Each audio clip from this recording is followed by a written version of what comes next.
আসসালামু আলাইকুম। আমি রোমানা। আমরা ঢাকা থেকে বলছি। কিছুদিন আগে আমাদের ভীষণ সমস্যা আমাদের সংসারে দেখা দেয়। আমি এবং আমার হাজবেন্ডকে খুব বাজে ধরনের ব্ল্যাক ম্যাজিক করা হয়েছিল। আমাদের কাছের মানুষই এটা করেছিল। আমার শারীরিক অবস্থা যখন ভীষণ অবনতি হতে শুরু করে, তখন আমার এক বন্ধুর মাধ্যমে আমিনুল ইসলাম হুজুর ভাইয়ের সন্ধান পাই এবং কোরআনিক চিকিৎসার ব্যাপারে উনি আমাদেরকে বলেন।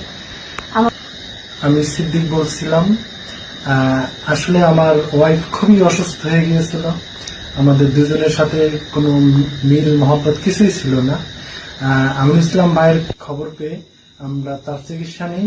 তারপর সে আমাকে চিনতই না, আমার সাথে ঝগড়া হতো কারণে। তার চিকিৎসা নিয়ে এখন আমরা দুজনেই সুস্থ আছি। আমি নিজেও অসুস্থ ছিলাম, এখন আল্লাহর রহমতে অনেক সুস্থ। আপনারা সবাই আমিনুল ভাইয়ের থেকে চিকিৎসা নিতে পারেন। তার চিকিৎসা কোরআনের মাধ্যমেই করে। আসসালামু আলাইকুম। আমি রোমানা। আমরা ঢাকা থেকে বলছি। কিছুদিন আগে আমাদের ভীষণ সমস্যা আমাদের সংসারে দেখা দেয়। আমি এবং আমার হাজবেন্ডকে খুব বাজে ধরনের ব্ল্যাক ম্যাজিক করা হয়েছিল। আমাদের কাছের মানুষই এটা করেছিল। আমার শারীরিক অবস্থা যখন ভীষণ অবনতি হতে শুরু করে, তখন আমার এক বন্ধুর মাধ্যমে আমিনুল ইসলাম হুজুর ভাইয়ের সন্ধান পাই এবং কোরআনিক চিকিৎসার ব্যাপারে উনি আমাদেরকে বলেন। আমাকে সম্পূর্ণভাবে ইনশিওর করেন যে উনি কোরআনিক ওয়েতে আমার চিকিৎসা করবেন এবং সেই অনুযায়ী চিকিৎসা শুরু হয়। বর্তমানে চিকিৎসা প্রায় শেষের পর্যায়ে আছে। এখন আমি এবং আমার হাজবেন্ড সম্পূর্ণভাবে সুস্থ হয়েছে, আলহামদুলিল্লাহ।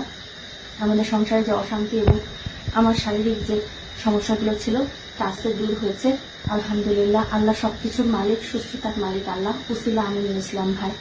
আপনারা যারা কোরআনিক ওয়েতে চিকিৎসা, এই ধরনের সমস্যার চিকিৎসা করাতে চান, তারা নিশ্চিন্তে ভাইয়ের স্বর্ণাপন্ন হতে পারেন। আমি দোয়া করি আল্লাহ যেন আমিনুল ইসলাম ভাইকে সুস্থ রাখেন এবং ভালো রাখেন। আমি সিদ্দিক বলছিলাম। আসলে আমার ওয়াইফ খুবই অসুস্থ হয়ে গিয়েছিল। আমাদের দুজনের সাথে কোনো মিল মহব্বত কিছুই ছিল না। আমিনুল ইসলাম ভাইয়ের খবর পেয়ে আমরা তার চিকিৎসা নিই। তারপর সে আমাকে চিনতই না, আমার সাথে ঝগড়া হতো কারণে। তার চিকিৎসা নিয়ে এখন আমরা দুজনেই সুস্থ আছি। আমি নিজেও অসুস্থ ছিলাম, এখন আল্লাহর রহমতে অনেক সুস্থ। আপনারা সবাই আমিনুল ভাইয়ের থেকে চিকিৎসা নিতে পারেন। তার চিকিৎসা কোরআনের মাধ্যমেই করে।